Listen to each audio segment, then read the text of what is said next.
আসসালামু আলাইকুম ভিউয়ার্স, সবাই কেমন আছেন? স্বাগত জানাচ্ছি খোকাবাই ব্লগসে। আজ আমি চলে এসেছি বাংলাদেশের অন্যতম জনপ্রিয় পর্যটন কেন্দ্র লাউয়াছড়া জাতীয় উদ্যানে। ঈদের 4 দিন হয়ে যাওয়ার পরেও এখানে দর্শনার্থীদের ভিড় তেমন একটা কমেনি। এখনও অনেক মানুষ পরিবার ও পরিজনদের নিয়ে ঘুরতে আসছেন এবং প্রকৃতির সৌন্দর্য উপভোগ করছেন। আজকের এই ভিডিওতে আমি আপনাদের লাউয়াছড়া জাতীয় উদ্যানের ভেতরের মনোমুগ্ধকর পরিবেশের পাশাপাশি বাইরের দৃশ্যও দেখানোর চেষ্টা করব, যাতে যারা এখনও এখানে আসেননি তারাও জায়গাটি সম্পর্কে একটি সুন্দর ধারণা পেতে পারেন। আপনারা যে সুন্দর রাস্তাটি দেখতে পাচ্ছেন, এটা হচ্ছে শ্রীমঙ্গল টু কমলগঞ্জের রাস্তা। শ্রীমঙ্গল থেকে এসেই এই জায়গাটিতে নামলেই চোখে পড়বে কমলগঞ্জ লেখা নাম ফলক, যা এই এলাকার সৌন্দর্যকে যেন আরও এক ধাপ বাড়িয়ে দিয়েছে। এখন আমরা টিকিট কাউন্টারের দিকে এগিয়ে যাচ্ছি। লাউয়াছড়া জাতীয় উদ্যানে প্রবেশের জন্য জনপ্রতি 120 টাকা করে টিকিট কাটতে হয়।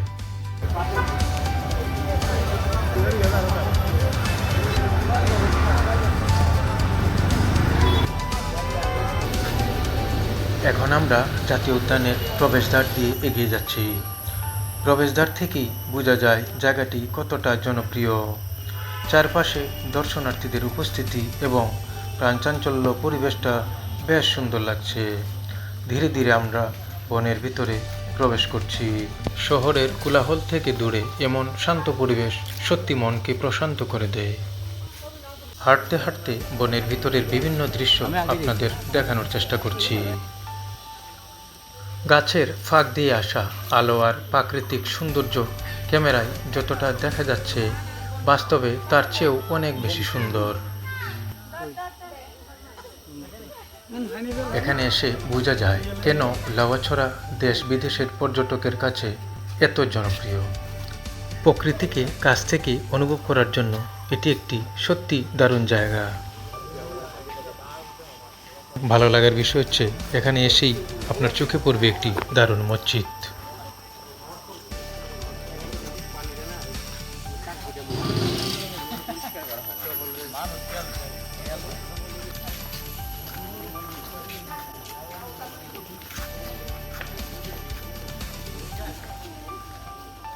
চারপাশের প্রাকৃতিক সৌন্দর্য উপভোগ করছি।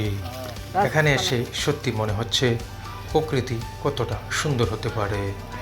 এই বনটি বিভিন্ন প্রজাতির গাছপালা ও বন্যপ্রাণীর জন্য পরিচিত। ভাগ্য ভালো থাকলে অনেক সময় বনের পাখিও দেখা যায়।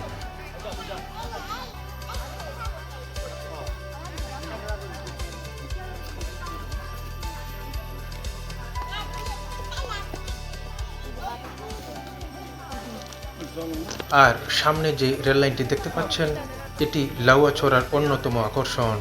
বনের মাঝখান দিয়ে চলে যাওয়া এই রেল লাইনটি দর্শনার্থীদের কাছে বেশ জনপ্রিয়।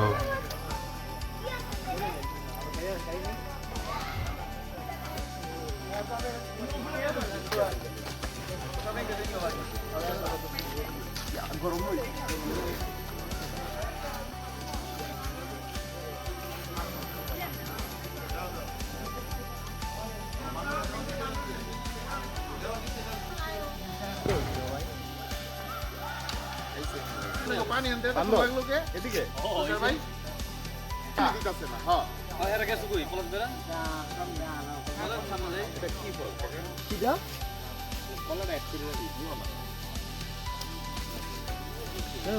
না আলাদা আলাদা যাওয়া যাবে বান্দর ইউজ না কাজ করি করে বাবা জানি না দিয়ে তো বান্দর ওরা বলো বলো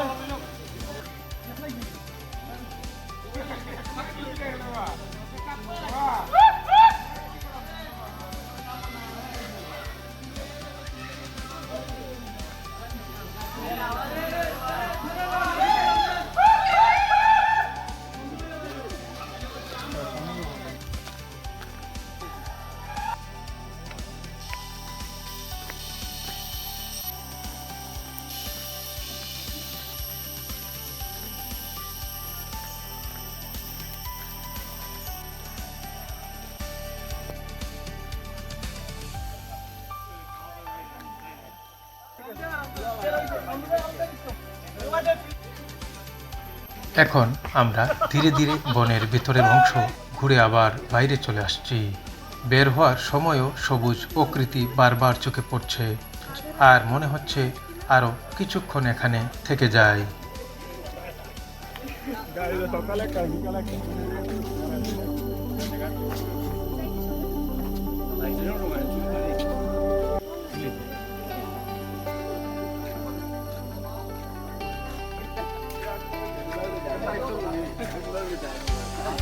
আমার বডি বাহিরে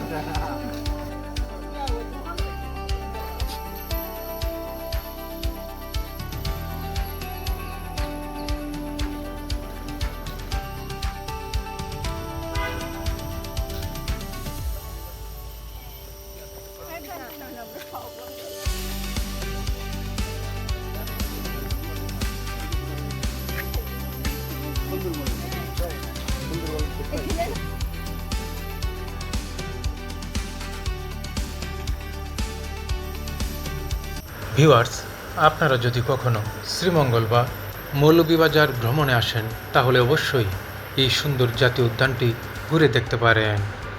এখন আমরা ধীরে ধীরে বনের ভিতর থেকে বের হয়ে আসছি। বের হওয়ার সময়ও চারপাশের সবুজ দৃশ্য চোখ জড়িয়ে দিচ্ছে।